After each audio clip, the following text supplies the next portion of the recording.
एक गांव में बड़ा साहूकार रहता था। साहूकार बहुत पैसे वाला था। आसपास के कई गांवों में उसका बड़ा नाम था, लेकिन इस साहूकार को अपने पैसों का, अपने रुतबे का और अपने नाम का बड़ा ही घमंड था।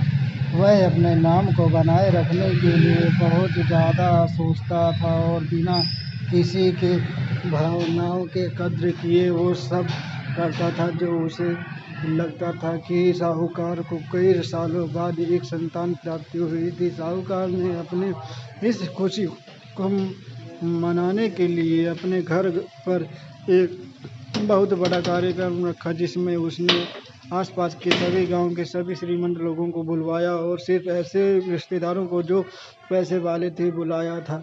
पास के ही गांव में साहूकार की खुद की सगी बहन भी रहती थी, क्योंकि इन दिनों उसकी आर्थिक परिस्थिति कुछ अच्छी नहीं थी। इसीलिए उसने अपनी बहन को तक इस कार्यक्रम के लिए नहीं बुलवाया। साहूकार ने जिस कार्यक्रम का आयोजन किया था वह इतना भव्य था और इसके अलावा उसमें इतने प्रसिद्ध और श्रीमंत लोग आने वाले थे कि इस कार्यक्रम की चर्चाएं हर गांव में होने लगी। यह खबर उस साहूकार की बहन तक भी पहुंच गई। बहन को यह जानकर बहुत ज़्यादा खुशी हुई कि इतने सालों के बाद उसके भाई को आखिरकार संतान सुख प्राप्ति हो ही गया। बहन ने सोचा कि भाई गलती से उसे इस बारे में बताना भूल गया होगा।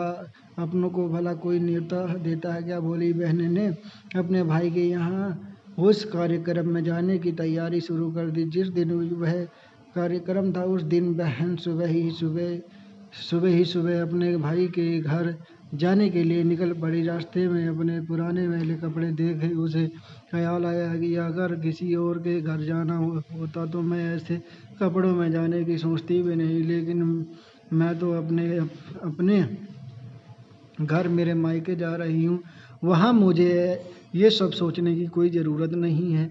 जैसे ही वह अपने मायके पहुँची, वहाँ का भव्य आयोजन देखकर वह बहुत खुश हो गई और उसे अपने भाई पर बहुत गर्व हुआ। वहाँ पर वह जल्दी से जल्दी अपने भाई को मिलकर उसकी खुशी में शामिल होना चाहती थी। वह तुरंत सीढ़ियाँ चढ़कर घर के अंदर प्रवेश कर गई। उसने देखा कि उसका भाई मेहमान के तौर पर आए सभी धनाढ्य और नामी लोगों का स्वागत करने में व्यस्त है। चाहिए बहन जैसे ही अपने भाई की तरफ उससे मिलने के लिए बढ़ी, उसके भाई की नज़र उस पर पड़ गई और अपनी बहन को ऐसे मेले पुराने कपड़ों में देखकर भाई ने उसे मिलना तो दूर बल्कि तुरंत बहाना बनाकर वहाँ से निकल गया। बहन ने सोचा, इतने लोगों में बेचारा अकेला भाई क्या क्या करे, ज़रूर उसे कुछ काम याद आया होगा, इसीलिए वहाँ से चला गया होगा। बहन बाद में अपनी भाभी को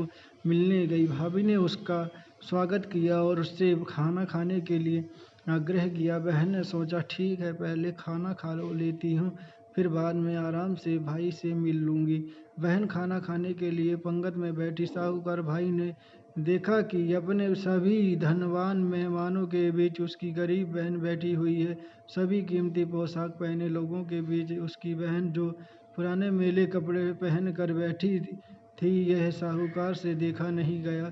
उसने अपनी बहन को अपने पास बुलवाया, भला बुरा सुनाया और वहाँ से जाने के लिए बोला। बहन ने अपने सपने में भी नहीं सोचा था कि उसके साथ कभी ऐसा व्यवहार भी हो सकता है और वह भी उसके खुद के मायके में अपना अपमान होने के बाद। बहन तुरंत अपने घर ससुराल जाने के लिए चल पड़ी। बहन इस बात को पता पचा ही नहीं पा रही थी कि उसके अपने भाई ने उसके साथ इतना बुरा व्यवहार किया। उसकी आंखों में आंसू नहीं थम रहे थे। रास्ते में उसे अपनी पुरानी दोस्त मिली। उस दोस्त ने उसे रोने का कारण पूछा तो हालांकि बहन कुछ नहीं बताना चाहती थी, लेकिन दोस्त उसके बताने पर भी हुई सारी बातें घटना उसे बता दी। उसी की दोस्त एक समझदार महिला थी और काफ़ी प्रैक्टिकल सोचने वाली। उसने कहा, अगर तुम मेरी बात मानो तो एक दिन तुम्हारा भाई खुद तुम्हें अपने यहाँ बुलवाएगा, तुमसे माफ़ी मांगेगा। बहन ने उसे कहा कि मैं तुम्हारी हर बात मानूंगी, बताओ मुझे क्या करना होगा। दोस्त ने कहा कि तुम इस दुख को एक दिशा में कहीं और छोड़ दो, उद्योग शुरू करो। मेहनत करो और काम करो, उससे सही उसने पहुंचकर अपने आंसू पहुंचे और उसी दिन एक उद्योग शुरू किया। उसने दिन रात मेहनत की, अपने साथ कई और गांव की महिलाओं को जोड़ा और देखते ही देखते उसका गृह उद्योग का चल पड़ा। कुछ ही सालों में आसपास के 50 गांव में उसका नाम और रुतबा काफ़ी बढ़ गया और अब वह पैसे के मामले में अपने भाई से भी ज़्यादा बड़ी बहन बन गई। भाई को भी जब यह पता चला कि उसकी बहन इतनी श्रीमंत हो गई है तो उसने सोचा कि एक बार उसे मिलकर आया जाए। वह जब अपने बहन को मिलने के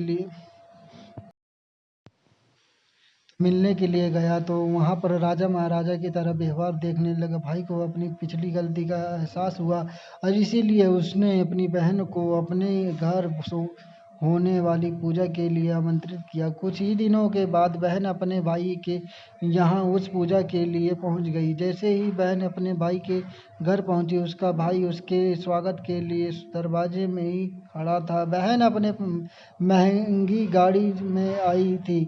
उसने बहुत कीमती साड़ी और उससे भी ज़्यादा कीमती गहने दागिने पहन रखे थे। बहन का ऐसा ठाट बाट देखकर सिर्फ भाई नहीं बल्कि उसका पूरा गांव दंग रह गया।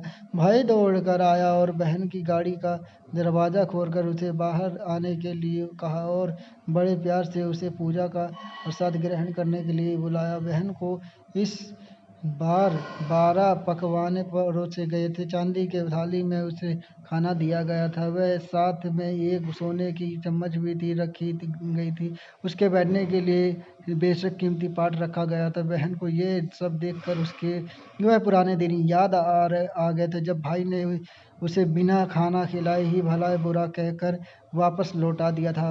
बहन खाना खाने के लिए बैठी तो नहीं, लेकिन उसने अपने सारे कीमती दाग और दागिने जेवर उतार कर थाली के सामने रख दिए और खाने में देखकर सभी हैरान हो गए। क्यों नहीं समझ में आ रहा है कि बहन ऐसा क्यों कर रही है। आखिर वह क्यों उन देवरों को खाना खिला रही है। जब सभी ने उसे पूछा कि वह क्यों ऐसा कर रही है, तब बहन ने सबके सामने बताया कि आज जो उसका इतना मान सम्मान हो रहा है वह दरअसल उसका नहीं, उसके इन्हीं कीमती दाग दागने और कपड़ों का हो रहा है। मैं तो अभी भी वही पुरानी साहूकार की बहन ही हूँ। अगर कुछ बदला है तो वह मेरी परिस्थिति है, मेरे कपड़े और गहने हैं। भाई ने अपनी गलती का एहसास होने पर इस बार अपनी बहन के पैर पकड़ लिए और माफ़ी मांगी। बहन जो पहले भी अपने भाई से निस्वार्थ प्रेम करती थी, उसने अपने भाई को माफ़ कर दिया और उससे गले से लगा लिया। दोस्तों, पैसे सिर्फ हमारे जीवन को सरल बनाने के लिए हैं, जबकि रिश्ते जीवन में मिले किसी वरदान की तरह। अगर उन्हें सच्चे मन से और निस्वार्थ भाव से निभाया जाए तो पैसे खर्च हो जाएंगे, आप बाद में कमा सकते हैं, मगर रिश्तेदार खर्च हो जाए तो टूट जाएगा। दुनिया सारा धन भी आपको उन्हें वापस नहीं दिला सकता है।